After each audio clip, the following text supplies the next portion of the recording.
Hello everyone and welcome. In this video, we're going to take a look at chapter 3 of There's Treasure Inside. This is on the lion's share, largest treasure, and let's begin.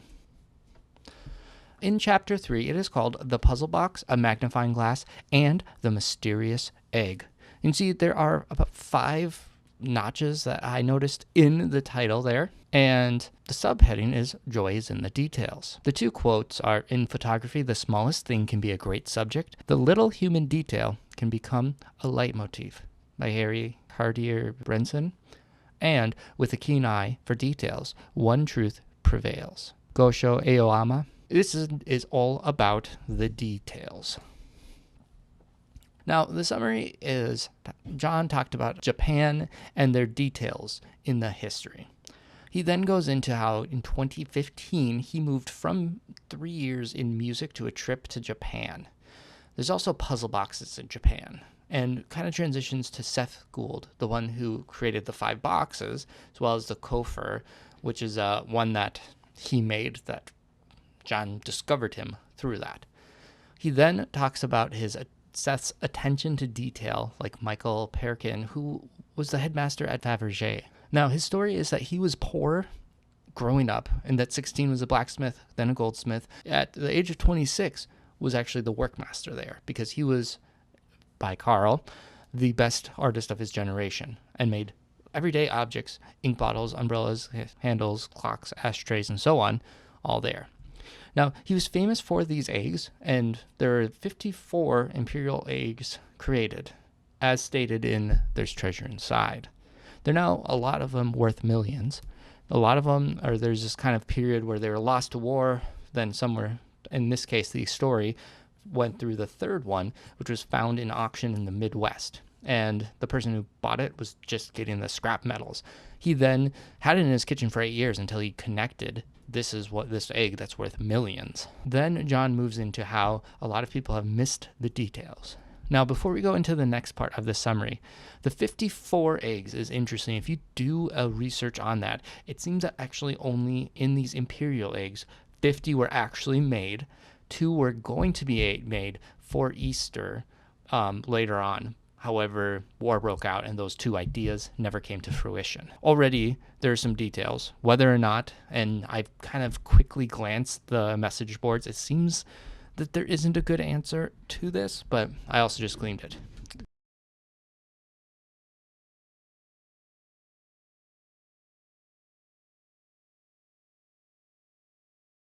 Could this just be a typo? And I got this from the ebook. And is it updated? Or is this one of those numbers that might be a clue? You can do some research on that too, but moving on. John then kind of brings it back from that story about the eggs into how it's hard for him to kind of do the details for this hunt. However, Japan helped clear how details matter. And one of the kind of lessons he gives was when you read this book, noticing details will help you find treasure. He says that this is obvious, and then kind of puts this into perspective of like real life lessons that we can do to be better, humans. He says to remember names, birthdays, share moments. You could be a more capable father, compassionate husband, better friend. These are treasures worth pursuing.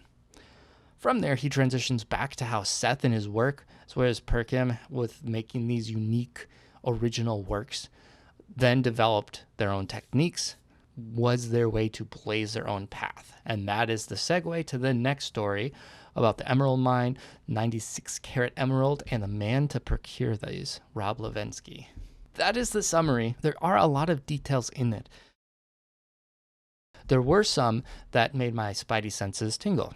The first one is while he was talking about going to Tokyo/Japan, he talked about eating at a 5-star restaurant or visiting a local 7-Eleven. You can expect the same politeness and a similar quality of service. Now that to me seems like, why would you say 7-Eleven and call that out unless you wanted those numbers somehow, versus just saying a local gas station? Maybe 7-Elevens were super interesting over there, but it kind of seems like he's calling out the numbers 5, 7, and 11 in that. One big thing that we will go into more in this is you may notice as you read part 2 of this book, the overall designs of the largest treasure box shown have design elements from each of the other 4 boxes. Now, he says that there are 4 parts, and the things he's talking about with the design, he says yellow brass illuminates the side. The top edges are made of steel. The ornamentation on the center block is this textured iron. And then he kind of just says, like, this treasure box, like all 5 of them, Seth had made, is also a puzzle box. There are 7 actions required to opening it, and then invites you to have fun discovering it. It kind of seems like he talks about 3 specific, like, design elements, and then just says all of them are puzzle boxes. And while that is true, and that is 4 things overall, he could have just said they're puzzle boxes. It seems like he was calling out 3 specific designs and either left one out, or maybe I'm really reading into that too much. We'll talk about it a little more. Then he also mentions the spirit of playfulness, that there should be a magnifying glass, a Sherlock Holmesian symbol reminding us of the importance to paying attention to the smallest things. We'll look at that as well. There's a lot more to unpack, but these were some of the main things to me that jumped out. So first off, looking at that again, he was talking about the design and the yellow brass. If you look at the Pokemon box in the description, it talks about brass, and it has that kind of similar color, unique. So I would say that is for sure the one that should be there. The top edge is made of steel. I assume that this would be the one it's connecting to. Again, this one is also steel, so one could argue, well, really all of them for these, it could be a different one, but that seemed like the most fitting of that specific design. The next one is the ornamentation on top is that textured iron, and it's not made of iron, but it's made of that texture. And lastly, he just kind of does this all-encompassing, like the 5 boxes, they're a puzzle box. And it's unique and interesting that this one is the only one that says that it has a unique component, which is the combination lock and puzzle box.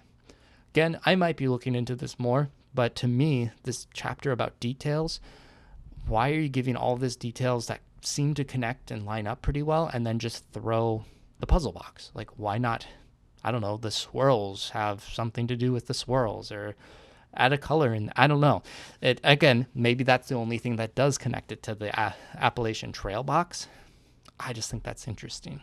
I will also add that with the ebooks, these parts that I have pulled are not in it, and whether or not that means that this clue is out of it, I know that it's up for debate. It does seem like if there is, it's kind of the mess. So what would the detail? The only thing that I could think of with this portion here is, what if the combination lock is unique and was omitted from this for some reason? And looking back at that 5, 7, 11, there's some numbers. Could it be a combination somehow? That's as far as I've gotten. So feel free, if you have some ideas on that, leave it in the comments or whatever, but I'm going to move on. Now, I wanted to at least put a quick thing here. There will be a link that probably flashes on the screen. I made a smaller video on this because, again, the 7 actions to open this treasure box, could that be the 7 stanzas of Joy Serenade, or 7 steps, or 7 things you have to do to actually solve the puzzle? Or is it specifically just a box? He gives those out for each one, and until a box is found or that's there, I think it could be worth at least considering. I've been considering it. At the same time, it wouldn't surprise me if it's not. One thing that especially shows it might be a literal 7 actions to open it is if you look at this video, and I'll leave the link in the description, it shows that he does a ton of steps to, like, literally open the box. It's pretty cool. It's pretty intricate. And honestly, the 7 actions could just be for the box, but time will tell. Now, another thing that he mentions is that you can visit Seth Ghoul's Instagram. He's documented some of the progress along the way. Here's something, I'll leave the link for his if you want to, but this was one that I thought was interesting, and this is a post about, well, that's one of the treasure boxes. So that is how big one of these boxes is. This should be the Pokemon box. I mean, go ahead and check out his channel. There's a lot of cool stuff, and there's a lot more components, but it was in the book to check it out, so figured might as well. If nothing else, this gives a good perspective of how surprisingly small they are. I mean, again, the smaller boxes are smaller, but it's like a tissue box. And if that's what we're looking for in the woods or in your locations, that can be hidden pretty well. So looking at the images, there's a few different images. The puzzle box, Japan. There's the Faberge magnifying glass, the lion share treasure box, or the largest of the 5 treasure boxes. And then also something that's not a treasure, but is a stock image of the Faberge egg. That was one of the main stories. So these are kind of the ones that we're looking at. All of them you can kind of find links, and I'll of course leave them in the description if you want to. There's some really good ones of the magnifying glass as well. But kind of diving into it, this is another one of those stamp ones. The earlier I mentioned this, what looks like an X to it, and then there's also this one that's just worn. Again, if you look on like stock images in Adobe, you can find a lot of different places to like kind of make this texture like this. Whether or not that just means it's a stock one or not, I was not able to find an exact match, but it doesn't mean that it doesn't exist. Again, this could be something, could be nothing, but it's always interesting to take a look at those. So again, you can kind of customize the little notches and things. I think it would be pretty realistic to add little textures here if you wanted to make some sort of map with it, or an X if you like that idea. But it also could just be something that he made and there's no clues to it. So I was not able to find it. If I was finding the exact match, I would rule it out. For the magnifying glasses, there are some pictures that I got, and then it started in a different orientation, so I just cropped it or rotated it, flipped it, whatever the correct movement terms would be, so that it lines up similar, so you can kind of see the image that is in the book versus that. And just I basically removed the background so we can do a little bit more testing on this. Now here is a little bit closer, and something that I think more detail was put into it and more ideas and theories was, I believe Blake brought it up in the There's Treasure Inside Unofficial podcast, and talked a lot about these components kind of around there that seem to potentially be added. Along with those words in the story talking about this, Sherlock Holmesian symbol of paying close attention to the little details, it seems like this has to do with something, especially when you can get a photo like this one and just see like these lines aren't really there. Now, could there be some weird lighting angle? Sure. But I would expect that you would be able to kind of see it in those different spots like here. And to me, it's not really showing up. What I did is I kind of blew these images up a little bit, and it didn't really help, but I just recolored it to try to get the shapes a little bit more so you can kind of see what's going on with each one.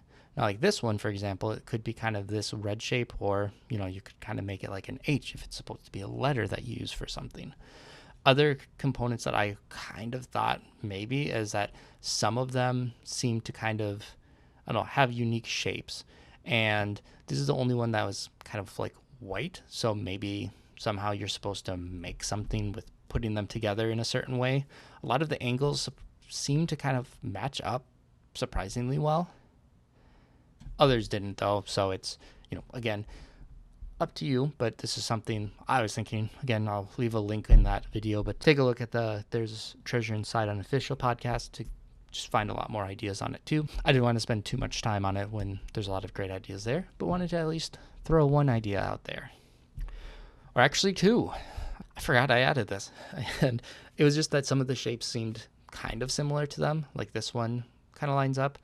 This one would be kind of this right angle if you turn it, and then, kind of ends there with these two. However, a little interesting. And these are in the part 2 of the books, which are the coins, which, again, wouldn't be in the ebook. I don't think it's as strong, but wanted to at least put it out there. And maybe you're supposed to add something else with these two somehow. But in any case, another component to this one, as well as some other ones that I pulled, is the shadow directions of some of these in like kind of the whitish like camera angle, but then in general, it seems like a lot of them have a specific angle and they're kind of in different directions for whatever reason. I mean, is that just they wanted to get a better angle and that's where the lighting source is? Probably. It's just kind of interesting that they're all different, maybe. It's kind of a lot with the images. Let's move on into some of the Jonerisms. So first, there's a budding joy in the detailed movement required to open one. That is referring to Japanese treasure boxes. In the spirit of playfulness, I thought it would only be appropriate to include a magnifying glass in our treasure, a Sherlock Holmesian symbol reminding us of the importance of paying attention to the smallest things. And to me, really points to that magnifying glass, and those little details have something to do with it. So, finally, Japanese culture allowed me to be the opportunity to bask in qualities more refined. It enveloped me. It helped me cultivate a new appreciation for detail. Who talks like that? John, as always. Now, some themes and clues. First is there the 7 actions required to open it be the puzzle? The Sherlock Holmesian symbol, that the paying attention to the smallest things. Is that specific to just what's in this chapter? Or are we supposed to pay attention to the smallest details of things? Just like that, noticing details will help you find our treasure. And that's obvious, but beyond the treasure hunt, value in detail can be rewarding in lots of ways. So, again, these might even just be lessons. And I know in some interviews, he's like, I literally have this almost treasure book to give you lessons of how to be a good treasure hunter. Or are there some different actions or components that we're supposed to do? Moving on to the U.S. locations mentioned, there's a lot of North Carolinas and California. Those are states that have already been referenced in the past too. The North Carolina was up for debate because it was about a specific newspaper without actually saying it. Now it is and will be a lot more in the future. Then I don't count this just in my end of like actually calling out states, but he does say the Midwest, and that is where that fancy little jeweled egg suddenly appeared. So that could cover, I believe, like 11 or 12 states, but wanted to at least put that there, that it's sort of mentioned, but it would be similar to like out west, if that would count to the western states. So anyway, now for JCB's life timelines. In chapter 3, he talks about working in music, and then the trip, and then eventually Kimberly goes to Tokyo as well. And then he also talks about sourcing the treasure boxes with Seth. And Seth's Instagram puts it about 3 years ago. So in like 2022, he was at least looking like he was almost done with it or working on it. In that like 2021, 2022 is when these treasure boxes, and there might be a little more accurate time, but that's kind of where these fall in line. And I believe and assume that these would go before the sun. I don't have exact dates kind of pinpointed per se, but this I think is in the correct order. Just this is the most accurate of like 2022. And all of the different dates that were mentioned, looking at the dates, these are the ones I did add to the spreadsheet. I've added a few other ones like the Jonerisms. Feel free to take a look at that link. I'll have it up nice and tall, which is just the spreadsheets of different ideas that I've had in trying to put details in there. Please feel free to add some in the comments. If I missed ones, wouldn't surprise me, but trying to mostly keep it there just to see. And eventually I'll make it where, you can kind of take where the start is and put them in chronological. I just putting it in the actual timeline was going to be too cumbersome. It didn't make sense. Colors mentioned. So there was yellow for the yellow brass, and then the magnifying glass was kind of both in the subtext as well as inside of it, talking about it with the gold and jade, which would kind of be yellow and kind of green. So not really now after the colors from last one, that of the lotus flowers, doesn't really add up to those ones, but still want to add those just to see if there's any patterns or clues that go on. And that's about it. There's a lot that I think could be further researched from this chapter, and a lot of things that could go someplace or as a clue. But I feel like this one had a lot more like story that seemed, I don't want to say irrelevant, but just not as many like big clue type things outside of the maybe that missing details, the 7 actions, Seth School's Instagram, and kind of learning about that portion, the stamp border, and what I think the most clear one be that magnifying glass image and details. Shadow theory I'll throw in there too. But yeah, I mean, that's pretty much what is in this chapter. So hopefully you find this helpful. If you had other things that you've explored or different topics, leave them in the comment. I'll do my best to respond when I can. Kind of all over the place with those, but you know, feel free, and I know there's lots of resources out there. So thanks again for watching. Do those social things, likes, shares, subscribes. We appreciate it. Comments, and yeah, we'll see you in the next one. Bye now.